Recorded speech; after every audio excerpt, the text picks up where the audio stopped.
First thing I want to talk about is something weird that's going on. There is a forbearance against evictions nationwide. The forbearance against evictions nationwide ends this month.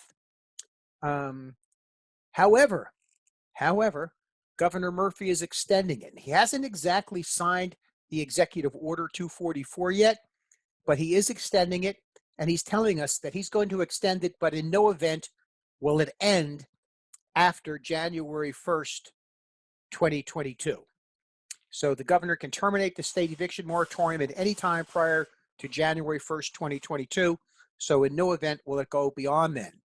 And he's warning tenants that if they didn't pay their rent while they took advantage of the moratorium, they still owe the rent. And the moratorium does not stop court proceedings. Instead, it prevents lockouts and removals.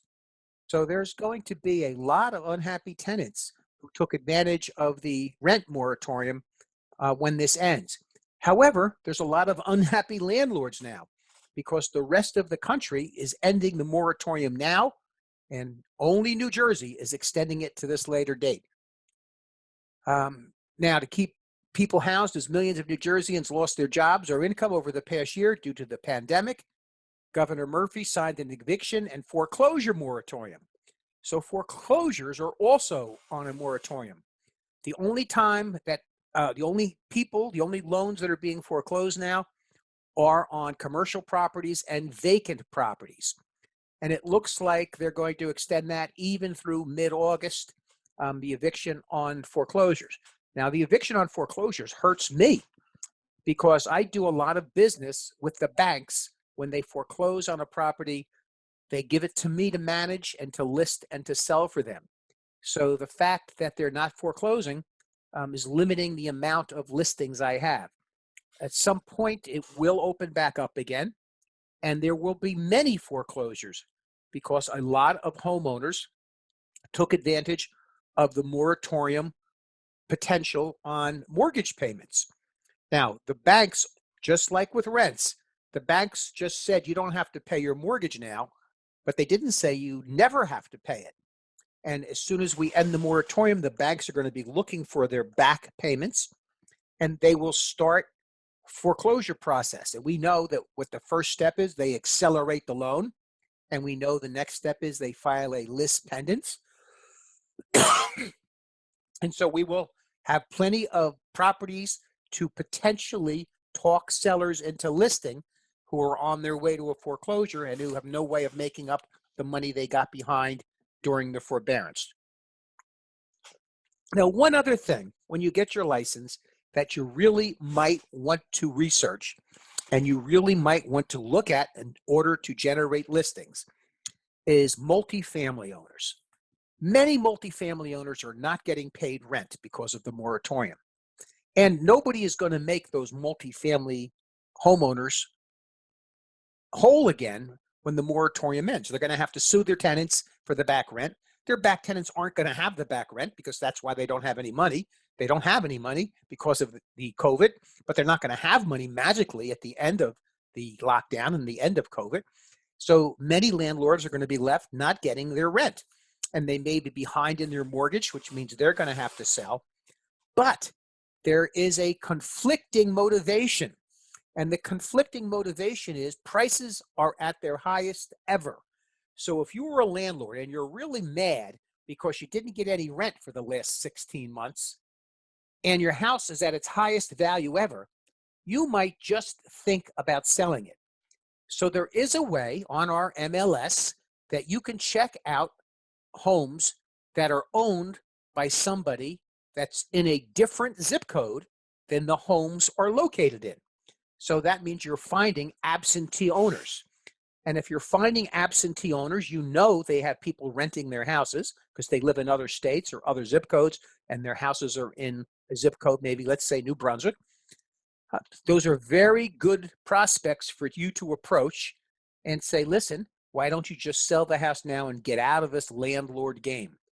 And people who have been a landlord for a long time, what happened during COVID has just made them hate being a landlord. And since the values are at their peak, they're motivated to take advantage of these peak prices and sell. And on the other hand, many buyers now who are faced with extraordinarily high prices can find an alternative means of buying a house that they couldn't quite qualify on the loan by having rental income in the property. Now, if you're 30 or under, this is the kind of thing you call house hacking. I don't like the term at all, but house hacking means that you buy a two-family house, you rent out one side, you live in the other, and typically with these low interest rates, the rent that you're going to get is almost going to let you live in your side for free. So we've got landlords who are sick of being landlords, landlords who know their properties are now at peak values, and on the other hand, we have younger buyers who are going to house hack by buying a multifamily. And some of these house hacking websites suggest you even buy a single family and just rent out your rooms, because there's going to be a lot of people who are going to be evicted once the moratorium ends and that are going to need housing. So there's going to be this flow of buying and selling in multifamily homes that's going to come as an opportunity very soon. So when you get your license, you might think about doing explorations, looking for data that shows who is an absentee landlord. And our MLS has this system called Remine, REMINE. It's included in your MLS. And you just click a button and it shows you absentee owners in each town. So that's something you might want to work on once you get your license. All right. The notice is that sheriffs are canceled until further notice because of COVID. They are only foreclosing on abandoned property, vacant properties, and commercial properties. But there's still quite a few properties that are being foreclosed on. The sheriff's sale is held every Wednesday in Middlesex County, every Monday in Monmouth County, every Thursday in Somerset County, every Tuesday in Ocean County. So every county has a sheriff's sale every week. So there's plenty of sheriff's sales around of properties that are vacant or abandoned or commercial properties if you want to try to go to a sheriff's sale and buy something now. All right, so let's get back to our chapter. Property is divided between real property and personal property. Real property implies a freehold estate, completeness of the bundle of rights, and an indefinite period of time. We don't know how long you're going to own real property. Could be forever. Personal property implies a leasehold estate.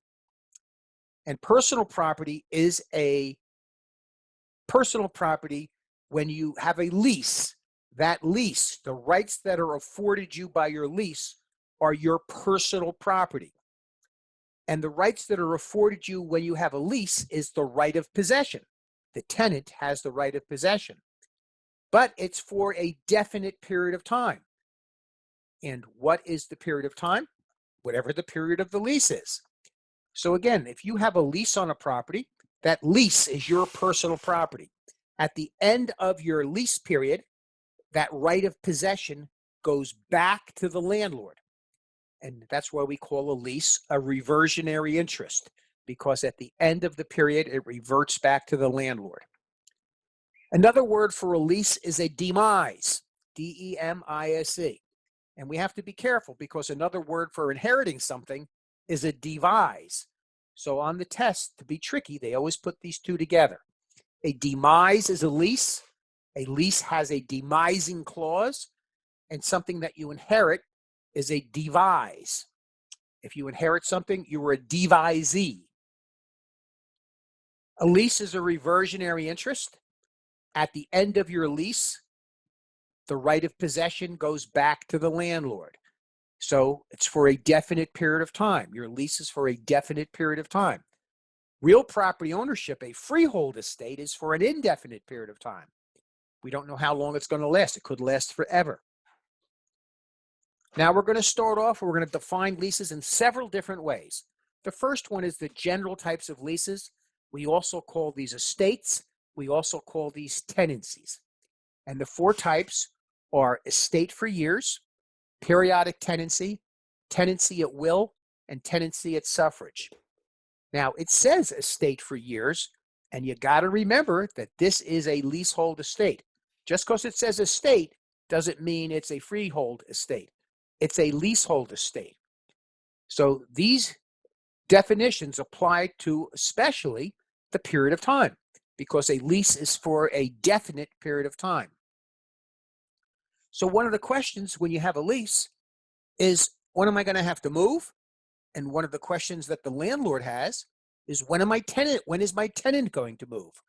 So these types of leases all have different requirements for what type of notice there has to be for the landlord to end the lease or for the tenant to end the lease. So the first one is an estate for years. Just to make things really confusing, an estate for years has nothing to do with a year. An estate for years is defined as any lease that the landlord and tenant agree when it starts and the landlord and tenant agree when it ends. Doesn't have to be a year. It could be 6 months, could be 2 years, it could be 18 months, but it's any period of time in the lease where the landlord and the tenant agree at the beginning of the lease when it begins and when it ends. And if you have an estate for years, and let's say your estate for years is ending June 30th of this year, there is no notice required by the landlord to terminate the lease, and there's no notice required by the tenant to terminate the lease. So if a tenant is in apartments today, his lease, he has an estate for years, and the lease ends on June 30th, it is the expectation that on June 30th, the tenant will be out. He doesn't have to give any notice. And it's also the expectation on the landlord's part that the lease ends and the tenant has to be out, and the landlord doesn't have to give any notice. And why no notice? Because you've signed a lease in the beginning, and in the very beginning, you both agreed when it ends. So there's no notice as to when it ends. So the definition of an estate for years is a lease where you agree on the beginning date and you agree on the ending date at the beginning of the lease. And in an estate for years, there is no requirement for notice to terminate.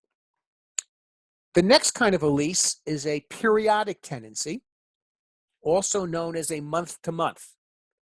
And this has nothing to do with a month, except for one very specific thing.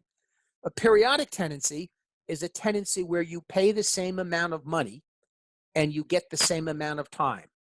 And then you pay the same amount of money and you get the same amount of time. It does not have a specific ending date.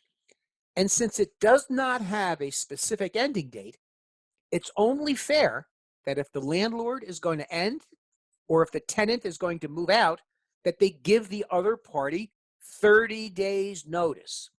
So if you were in a month-to-month or a periodic tenancy today, and you wanted to leave, you're the tenant, you want to leave June 30th, it's too late. You should have given your notice on May 30th, a month before the end of your tenancy. Because if you were in a month-to-month tenancy, and today is whatever it is, and you're going to leave on June 30th, and you didn't give notice, your landlord didn't have the opportunity to try to re-rent it before you moved out. And if we look at it from the other side of the picture, if your lease is up on June 30th and it's a periodic tenancy or a month-to-month tenancy, you're supposed to be out on June 30th, your landlord expects you to be out on June 30th. If your landlord is going to extend you for another 30 days, he would have had to notice you a month prior to the expiration date of your lease, which was June 30th. He would have had to let you know on May 30th. The exception to this is if your periodic tenancy is year to year, then there's a 90-day notice needed. Now, if it's a periodic tenancy and it's a year to year, what does that mean? Well, say the rent is $1,000 a month. And say you give your landlord $12,000 on the first day of the lease. It's not necessarily an estate for years because you didn't agree when it's going to end. So you gave your landlord 12 months worth of rent. Now, if either of you wants to terminate, there has to be 90 days notice. But if you're just paying $1,000 for a month, there has to be 30 days notice to terminate. I have a friend who owns a boarding house, and he charges rent by the week. Still a periodic tenancy. You pay your money for the week, you get a week to stay. You pay another money for the week, you get another week to stay. That's still a periodic tenancy. And in the event either the landlord or the tenant wanted to cancel or terminate the lease, they would have to give 30 days notice. The next kind of tenancy is a tenancy at will. And a tenancy at will is a very specific type of tenancy that ends on the sale of the house, on the death of the landlord, or the death of the tenant. That's a tenancy at will. Now, you're renting a house to a tenant and it's a tenancy at will, and you didn't sell the house, and the landlord didn't die, and the tenant didn't die, you can still terminate it, but you need to give 90 days notice.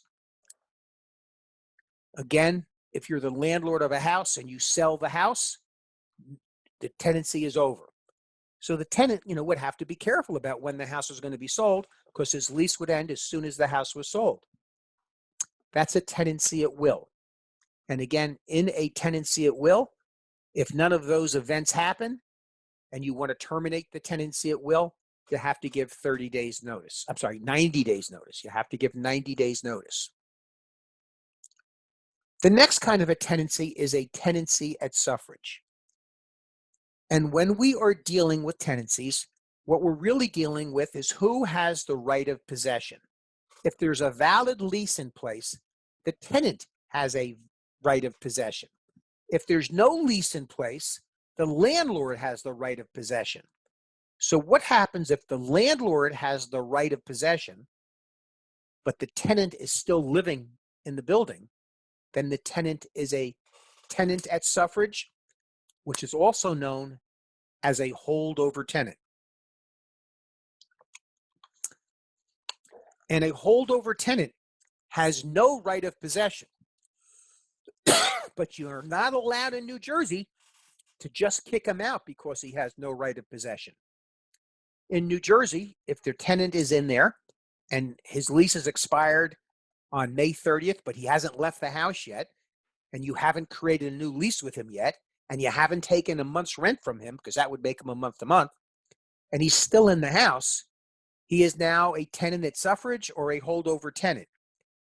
In order for you to get him out of the house, you're going to have to go to landlord-tenant court, which is special civil court in Middlesex County, and you're going to go for what's called a suit for possession, also called a dispossess action. And if you think about it, that word possession is there. And what you're doing is you're asking the judge to make a decision as to who has the right of possession. The tenant might say, listen, I have the right of possession because he said I could stay an extra 3 months. Well, the judge would say, let me see some proof of that. And the landlord might say, I don't want to let him stay any longer. That's why I didn't take any additional rent. His lease is up. Well, now he's a holdover tenant. And the judge decides who has the right of possession. Once the judge decides that the landlord has the right of possession, then there is a waiting period, because it gives the tenant, if it's for non-payment of rent or for other things, an opportunity to cure. There's also a period where the tenant has to, where the landlord has to sign an affidavit that says the tenant is not on active military duty, because it wouldn't be fair to evict somebody who didn't have the chance to show up in court because they're in Afghanistan. And then once the judge awards the landlord the right of possession, then the landlord, and we meet these statutory waiting periods, and the landlord signs the affidavit of non-military service, then the landlord can then go to the sheriff's department and ask for an actual eviction, where they come and they lock the tenant out and let him take if the tenant's still in there, they give him 20 minutes to get all his stuff out. And that doesn't mean all his furniture. It means his personal belongings and his checkbook, that kind of stuff. And then they change the locks, and the landlord is responsible for storing all the stuff inside that house for 30 days. So evicting a tenant could be very expensive. because you could have to store all his stuff in your house for 30 days when he's not there. Fannie Mae, when they evict someone, they move all that personal belongings of the tenant into a storage facility and they pay for 30 days rent. So, the mover's going to charge a couple $1,000. The storage facility is going to charge a couple $1,000. So it's very, very expensive to evict a tenant in Middlesex County. All right, so a holdover tenant is a tenant that's in the property without the right of possession. A tenant at suffrage, somebody who's in the property without the right of possession. In New Jersey, if you were to turn off the utilities to try to get the tenant out, not allowed. If you were to move the tenant's furniture out onto their front lawn without going for that suit for possession, not allowed. And those things are called self-help evictions, and they are not allowed in New Jersey. Again, that's why so many landlords are crying, because even though their tenants are in there and not paying rent and their leases may have expired, the landlords cannot do anything about it right now. All right, the next kind of leases we're going to talk about are commercial leases. Ground leases, net leases, gross leases, percentage leases, reappraisal leases, and oil and gas leases. So the Walmart that's across the street from my office in Old Bridge is a ground lease. Walmart rents the land. The land is owned by a company called South Brunswick Golf. And if you remember, years ago at that location, there was a driving range there. It used to be the nicest place for me because I would come out of my office in Old Bridge, either teaching or doing Remax, and I would drive across the street to the driving range, and I could hit golf balls for an hour and then come back to work. And my wife would never even notice I was gone. Now it's a Walmart. I'm not just going to go across the street to go shopping. It was a lot more fun to hit golf balls. But anyway, the landlord, South Brunswick Golf, still owns the land, and they lease the land to Walmart. Walmart builds their own building. Walmart builds their own building.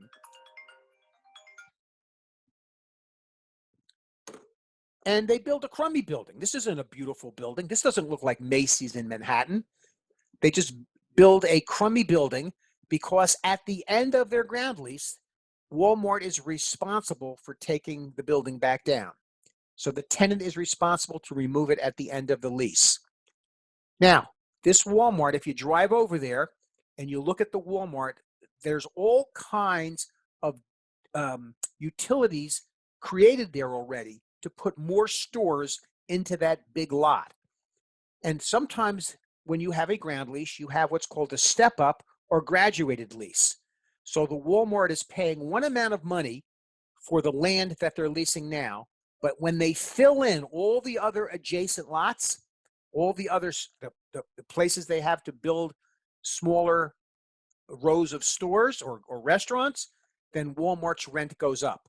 But right now, when there's nothing else there, it's a little lower, but it will step up or it will graduate up when they finish all the build out of all the parcels around the property.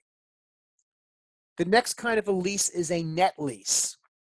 And most commercial endeavors are net leases. A net lease, you're going to pay a flat fee, plus you're going to pay a share of the taxes. Quite often we talk about a triple net lease.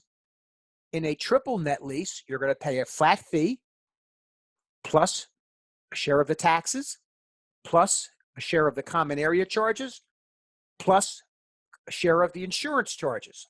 That would be a triple net lease. A double net lease would be a flat fee plus taxes plus common area charges.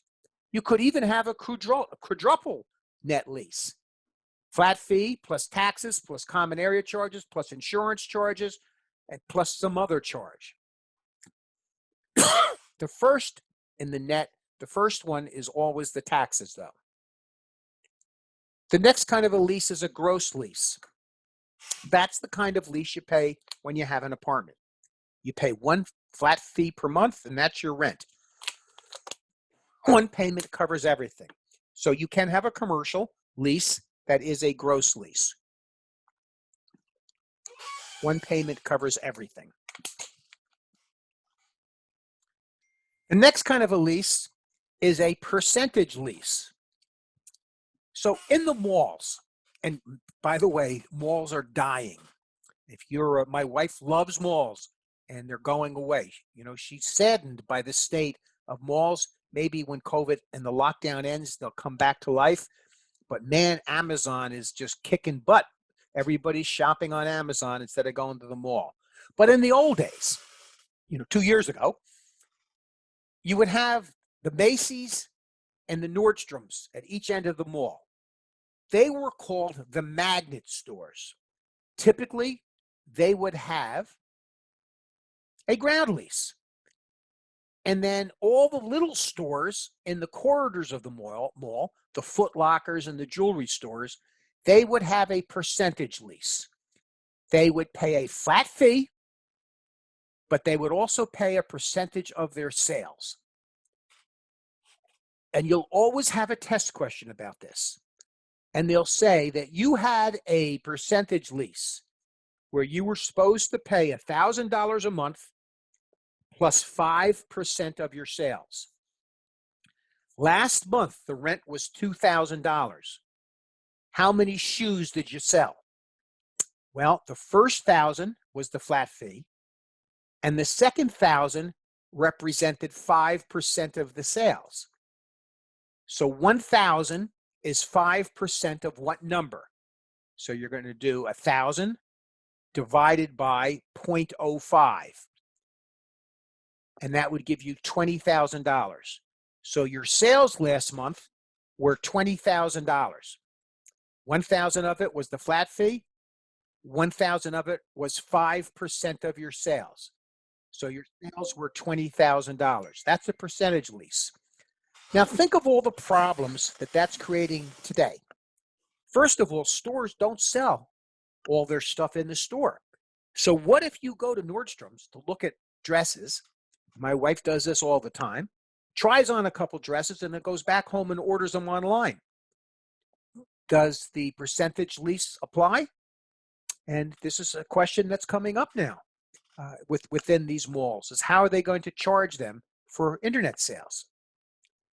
Sometimes we have oil and gas leases. If you've ever been to Los Angeles or around the La Brea tar pit area, you'll see oil wells in people's backyards.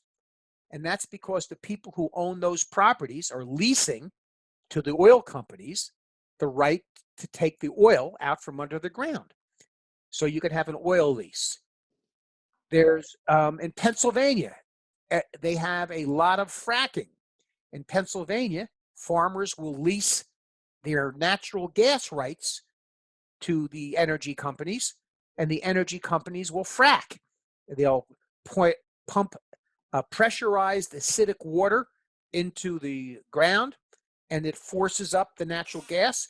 And by the way, that's one of the reasons we're energy independent right now, is because, not because we've got so much oil, but because they've gotten so good at extracting natural gas, and natural gas is being used in many of the uses that oil had been used in. Some leases have escalator clauses. Escalator clause is protection against inflation. When we did the chapter on appraising, we said that a value by income is equal to the net operating income divided by the cap rate. And the net operating income is the income minus the expenses. So if a building's expenses go up, it could reduce the value of the building. So if your expenses are going up and you don't want to reduce the value of your building, you put in an escalator clause that if expenses go up, rent goes up. And then that maintains your value if you're using the value by income formula, which is net operating income divided by cap rate. And this is a good protection against inflation. And there, you're hearing little words, inflation, inflation, inflation now on the news, because they're worried about inflation. And they better be. They printed so much money. There's going to be inflation at some point. And when there's inflation, if you don't raise rents, then your building isn't worth as much. So a property manager who was fearing inflation would want to try to have escalation clauses in his leases. All right, so we talked about the types of leases, and we can create a lease a couple ways. We can create a lease with in writing. That's called an express lease. We can create a lease orally, and we can create a lease by performance. Performance is I hand you the keys and you hand me the money. Now we've created a lease by performance. Orally says I'm going to rent you the building for $1,000 a month, and you say okay. In writing, we write a lease, $1,000 a month. You sign okay, $1,000 a month. So we can create leases a number of different ways, and here's how we terminate leases. Number one, the lease ends at the expiration of the term. If you have an estate for years, whenever you agree that it ends, it ends. A lease can also end by surrender. Surrender is when, and my son had to do this with his restaurants in New Brunswick, one of his restaurants in New Brunswick. They had to close permanently because of COVID. And they went to the landlord and said, listen, we're closing permanently. There's nothing we can do about it. Would you agree to not charge us any more rent and to take us right now? We're done and we don't have to pay you anything else if we move out tomorrow. And he said yes. So when you have surrender, you're giving up your lease with mutual agreement between the landlord and the tenant, and the landlord is not going to charge you any more rent. The next type of eviction is breach of conditions. I'm sorry, not eviction. The next kind of termination of the lease is breach of conditions. Say your lease says no dog, and you have a dog, and you're going to go to landlord-tenant court and try to end the tenancy on the grounds of breach of conditions. The judge could terminate your lease because of the breach. The next one is eviction, and that's actual eviction and constructive eviction. Actual eviction is when the tenant doesn't pay the rent. The landlord goes to landlord-tenant court and gets an order of possession.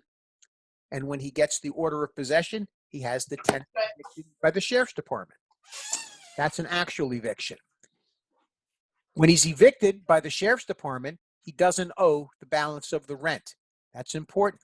He doesn't owe the balance of the rent. Banana or some pretzels for you, Belly? I'm sorry if that was, I didn't know whether that was a question for me. It didn't come over clearly. If it is, just unmute yourself and then re-ask the question. I'm not sure if that was a question. Constructive eviction is when the health standards or the safety or habitability of a unit falls to a low level, and it's subjective, right? Who knows what the low level is? The judge is going to make that decision. And if you have a constructive eviction and the tenant moves out, the tenant is relieved of his obligation to pay the rest of his lease. But in order to have a constructive eviction, you have to move out. You can't claim constructive eviction just because the heat's not working. In order to claim constructive eviction, you have to move out. And then your lease is terminated. Another way a lease can end is by prior right. So when you have a foreclosure, you've got a property where the original purchaser entered into his mortgage lien in 2010. Let's just pick a number, 2010. You signed a lease in 2020, and now the property gets foreclosed. Since the mortgage was dated 2010, it has prior right. It has first standing. And therefore, the prior right of the mortgage recorded in 2010 cancels your lease in 2020. So for people, this really stinks, but it's the law.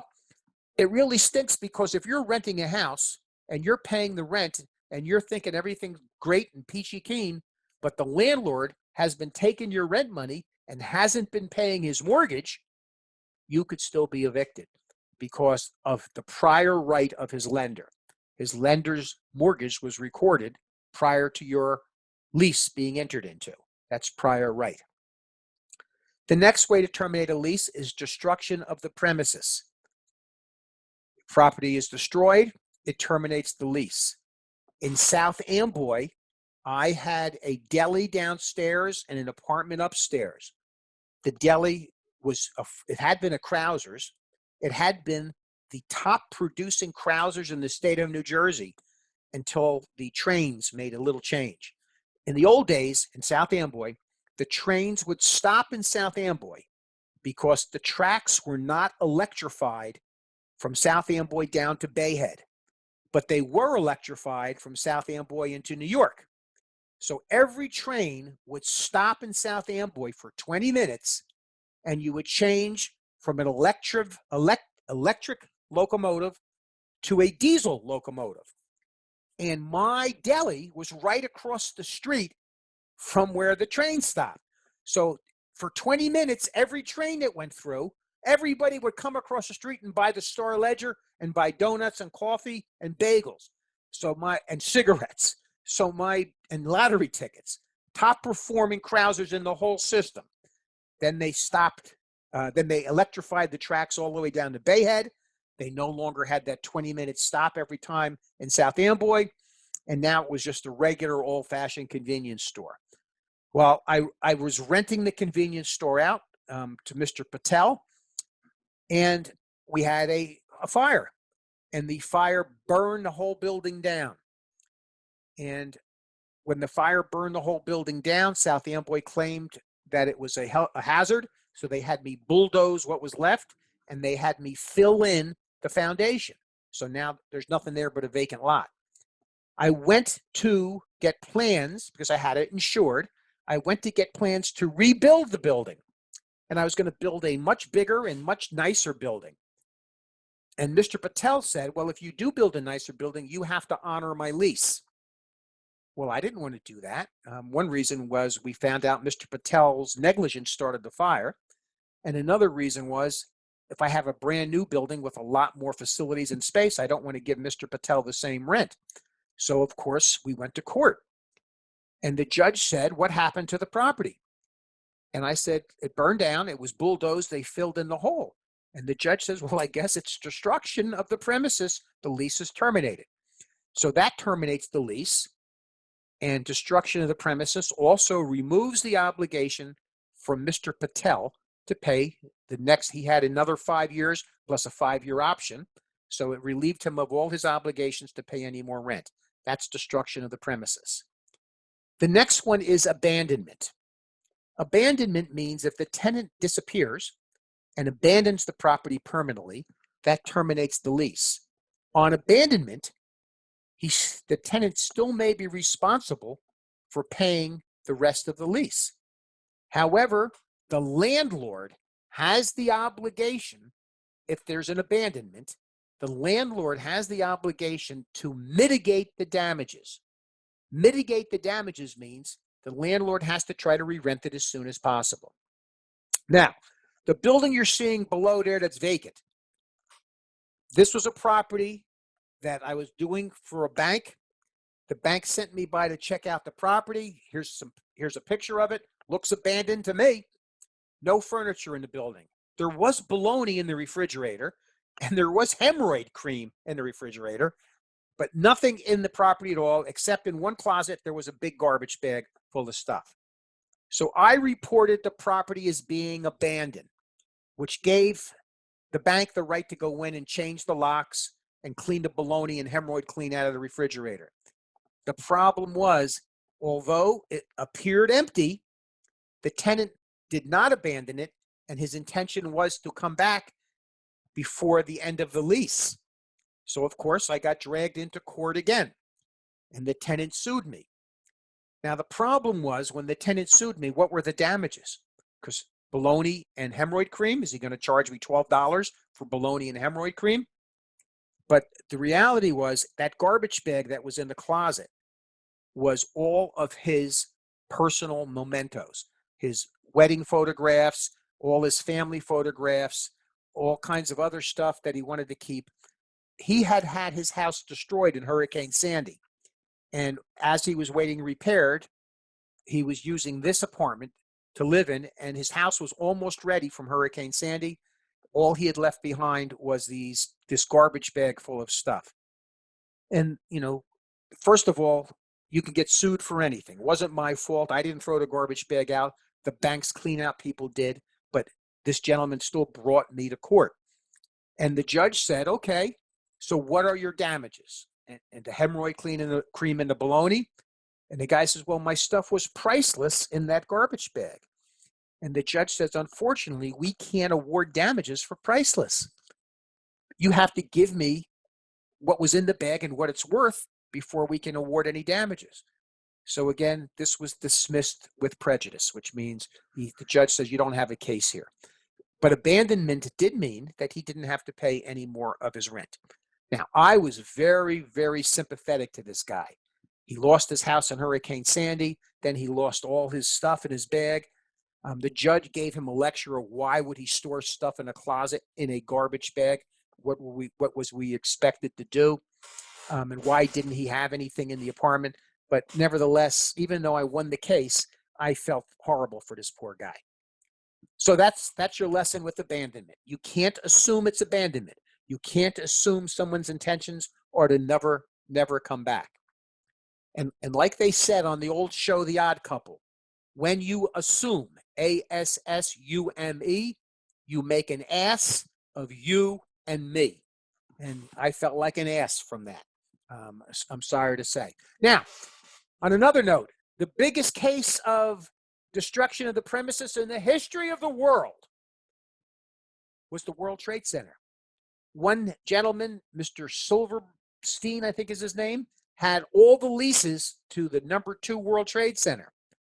So he had all the leases and he was subleasing all that office space out. Imagine how much money that was worth to him. And when the World Trade Centers came down, that's destruction of the premises, that terminated all his leases. Well, he sued for years. That case was in court up until about 2 years ago because it was worth, hundreds of millions of dollars, all those leases that he had and he was subleasing out. And of course, the World Trade Center was originally built by a quasi-governmental agency. And when they built the new ones, they didn't want him to have that opportunity anymore. They wanted somebody else to have that opportunity. So you can Google that and read the articles about destruction of the premises in the World Trade Center. Very interesting case. And, now when you read this stuff, you kind of have an idea of what's going on because, we got to have, these slides on how you terminate leases. All right, the next thing I want to go over tonight is property management. Property management is a very specialized field in real estate. Typically, when you are a property manager, you are a general agent because you have a broad range of responsibility over a long period of time. If you're a property manager, who is your client? The guy who owns the building. When you're a listing agent or a buyer's agent, you're a special agent. But when you're a property manager, you're a general agent. What makes you a property manager? You're going to sign a property manager's agreement. And the agreement is going to spell out your fiduciary duties. So your fiduciary duties, the objectives are to obtain the highest possible returns while protecting the capital investment. So if you're a slumlord, you can raise the rents real high and never do any repairs, but that's not the best thing. Or you could do repairs all the time and make everything perfect and never make any cash flow. That's not the best thing. The best thing is to kind of balance obtaining the highest possible returns and protecting the capital investment at the same time. And again, it's long-term versus short-term. Are you going to maintain or are you going to just get the highest rent you can possibly get without spending any money? It's a specialized field. You'll be qualifying and investigating tenants' credit. You'll be marketing space and collecting rents. And by the way, collecting rents requires you to have a real estate license because when you're collecting rents, you're touching other people's money. You might have to establish trust accounts for deposits. And on residential rentals, remember, the maximum security deposit is 1.5 months. On residential rentals, when you rent an apartment and you give the landlord 1.5 months security deposit, the landlord has to let the tenant know within 30 days where that money is being held. And at the end of the tenancy, at the end of a tenancy, the landlord has to let the tenant know within 30 days as to why they're not getting all their deposit back. And if they don't, they're subject to triple damages. Landlord also, a property manager also might have to purchase supplies and audit bills. And remember, we have to give an accounting every 90 days to anybody whose money we're handling. So if the building owner gives you $1,000 for snow removal over the winter, within 90 days, you have to let him know how you spent all that money. You might have to hire contractors and employees. You might have to analyze depreciation deductions. Remember, we depreciate income producing property that's residential over 27 and a half years, and we depreciate non-residential property over 39 years. Your job is also to develop tenant relation policies, maintain records and report to the owner. You might prepare and execute leases. That doesn't mean you signing them. That means getting the tenant into the apartment, giving them the keys. You might have to advertise vacancies. You'd better make sure that you comply with federal fair housing laws.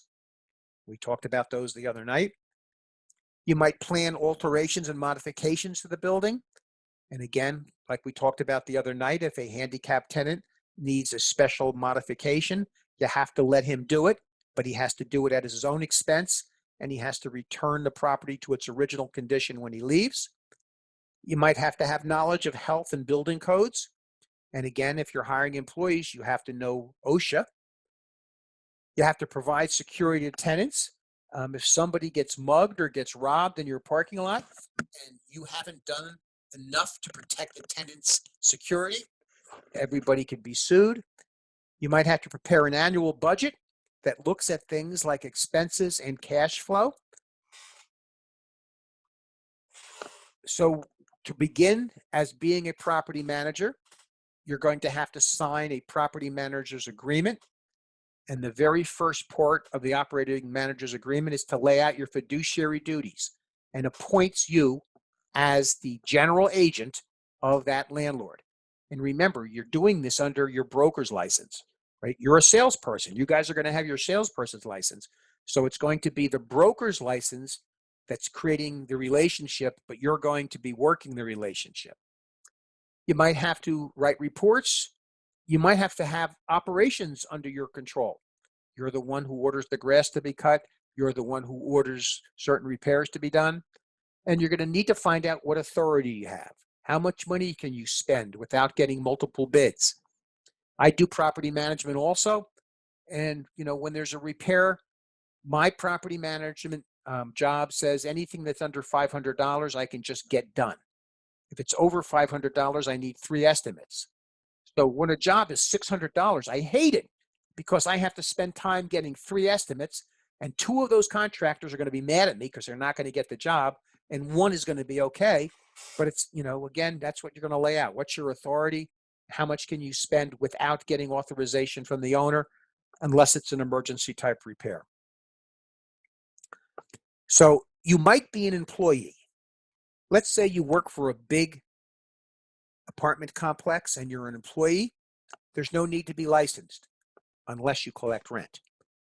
If you're an employee, you have to be paid by the hour. You can't be paid commission. And again, you can't handle other people's money and you can't attempt to collect rent. If you're an agent, you're going to work under a broker's license, and typically you're going to get paid a percentage of gross collected rent. You're going to get paid a percentage of the rent you collect as a property manager. 2 famous TV stars on Three's Company. He was a property owner. He could do whatever he wanted. He didn't need a license. And that was on Three's Company. On One Day at a Time, Mr. Schneider was a superintendent. He got an apartment. For being the superintendent of the building. He doesn't need a license for that. He's not handling other people's money, and he's not entering into contracts. He's just being paid to be the repair person for the building. So these guys, Mr. Roper doesn't need a license because it's his own building to collect money, and Schneider didn't collect money. He was just a superintendent who got an apartment for maintaining the building. You have to be able to communicate with the owner about things like fire, disasters, and the coronavirus. How do you want to set up a protocol to protect the tenants from corona? You need to set up a protocol for tenant requests. A really weird statistic showed that the order in which, in public housing, the order in which the maintenance crews did repairs to units was often decided by sexual harassment. And what I mean by that is the supervisors, the superintendents, or the people who did the repairs would request sexual favors from tenants in order to do the repairs. In New York, big thing came out of that. You also have to make sure that you've got the tenant's financial status. If they're getting Section 8, if they're getting government subsidies, you have to make sure that you're going to be able to continue those.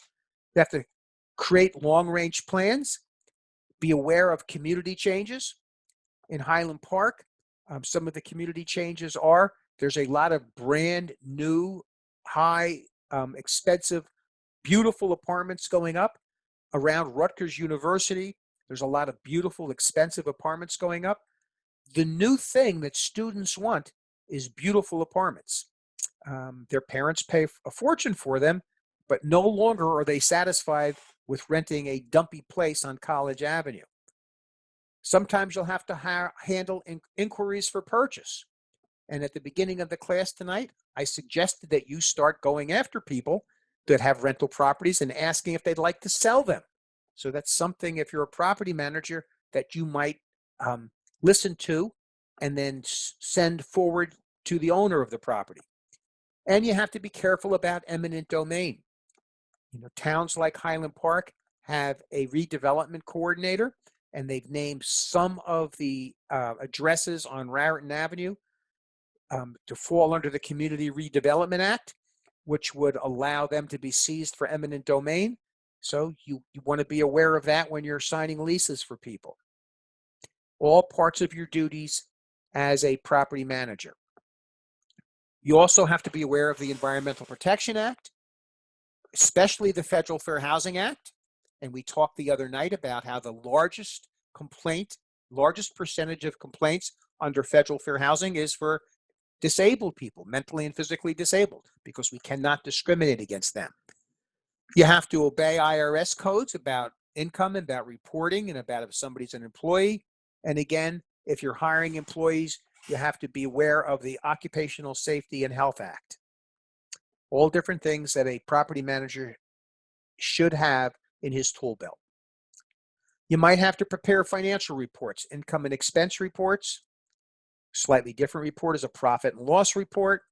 A slightly different report is a cash flow or an appraisal. Now, we talked a little earlier about leases. One type of a lease is a reappraisal lease. A reappraisal lease is a lease where your rent is a factor of your appraisal. Many office buildings in Manhattan have that type of a lease. Your building gets appraised every 5 years, and you're going to pay 1/100th of the appraised value. And you're going to have property condition reports. And I have a property management property condition report tonight that's due tomorrow. That after I get done with you guys, I've got to do my property condition report on a property I manage. So again, you'll have some property condition reports that you have to do.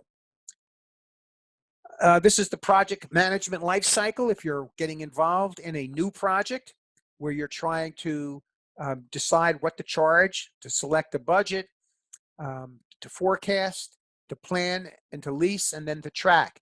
So if you're lucky enough, there's an apartment complex that's going up right now in New Brunswick where the Starbucks is on Route 1 and the big movie theater on Route 1. They built a whole, maybe a couple hundred high-end, really nicely furnished apartments. They have their own bar and restaurant within the complex. They have a swimming pool in the center of the complex. One real estate agent is the property manager for that whole thing. They didn't bother to hire an employee to rent them out. Instead, they hired a real estate agent. So over the next couple of years, he's going to make a year's pay every year by renting out those apartments on that location on Route 1. So again, it's another niche that you can get into that will generate income for you. One of the questions is, can you make a lot of money in property management? Yeah, you can make a lot of money in property management. And you can manage apartments, you can manage strip malls, you can manage condo associations. So there is money in property management. There's certain organizations you can join. And since there's not a whole lot in this chapter, sometimes they ask you about the organizations.